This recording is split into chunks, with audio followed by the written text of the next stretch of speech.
I'm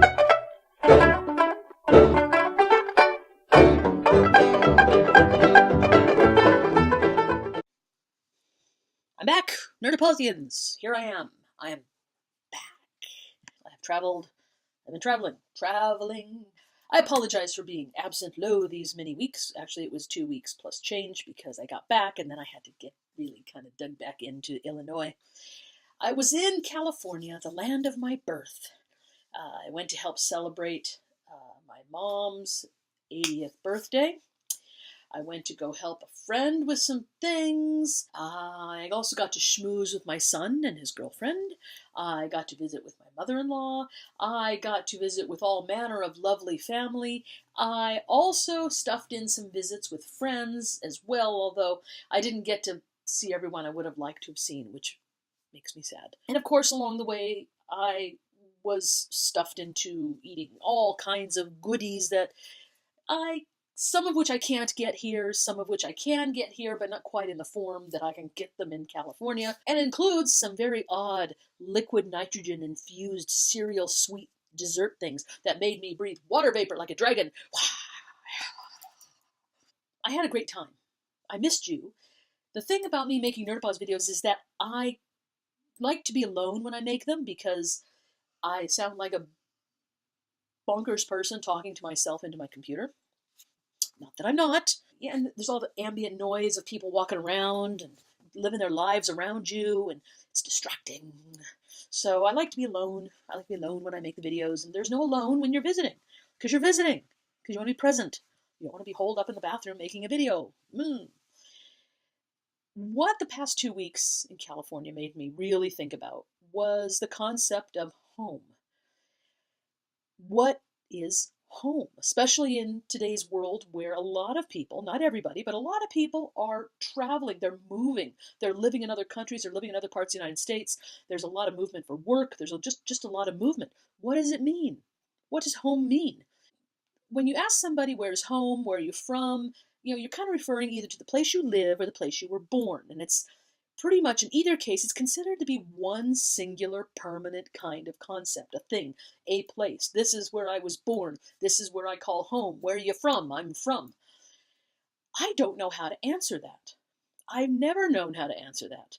Because for me, the places where I sank my roots in the deepest were never just one place.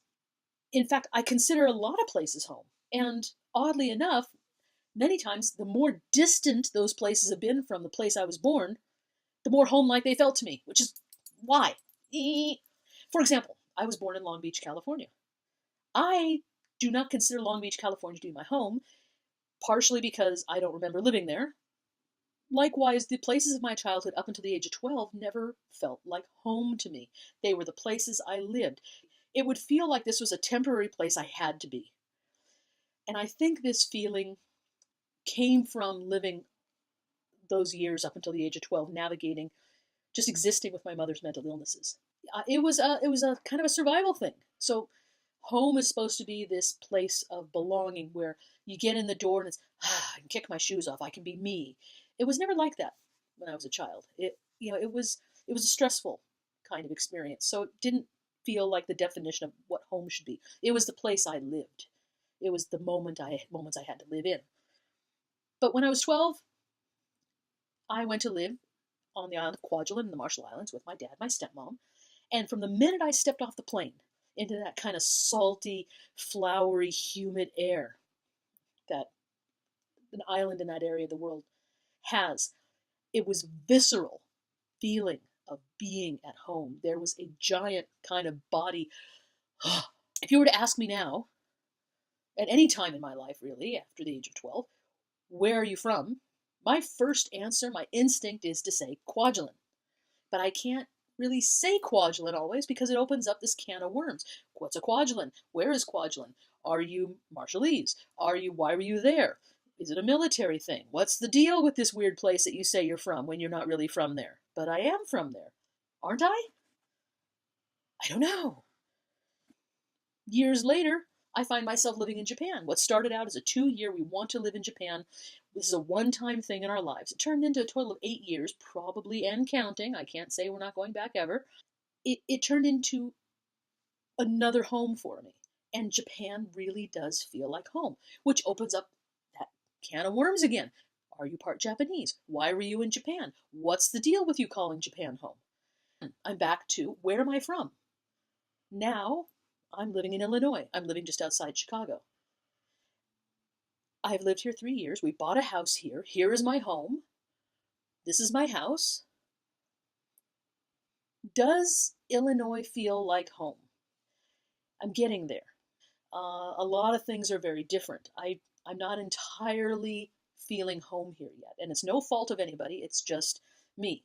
Which is strange because you think, according to my formula, home should be somewhere that's far from California, right? Kwajalein, Japan, Illinois, it fits. And it doesn't. So I'm working on it. I will find my home and my place in Illinois. It just hasn't happened yet. It's confusing being me. I'm gonna have some water now. Anyway, what is home to you?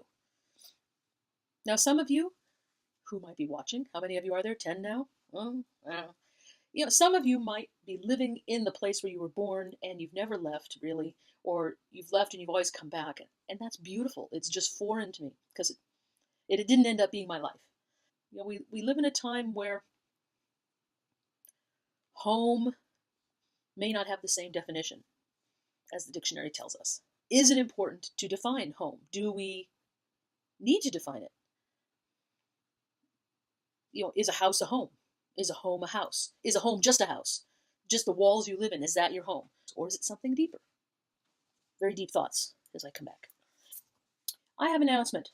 For the past few months, I've been working with my friend and colleague Annie Rusk to create a new YouTube channel called Choose Acceptance. Now, Choose Acceptance is not a lesson plan bank. It is not a treasure trove of answers. What it is an exploration of what it means to choose acceptance. It was born out of the realization that with all the credit in the world to all the good work and the hard work that's been done on helping people to learn about tolerance, we were feeling the need to go beyond tolerance, take the next step. We are exploring what it means to go beyond that and into acceptance and what is acceptance. And to get to this, we are not going to lecture you because we know nothing, as all of us do. We are interviewing some wonderful people in the world of literature and education, and as far as the eye can see, we don't know where it's going to end and we don't know who's next. But we are interviewing people, but not in the normal ways. Expect the unexpected as we work together to learn what it means to choose acceptance. The first episode is being launched tomorrow, April 3rd. If you like what you see, I invite you to subscribe. To this, to that, subscribe. And if you don't want to listen to me one day, just don't. I'm so glad to be back. My friends, remember, take care of each other, be kind, and stay nerdy.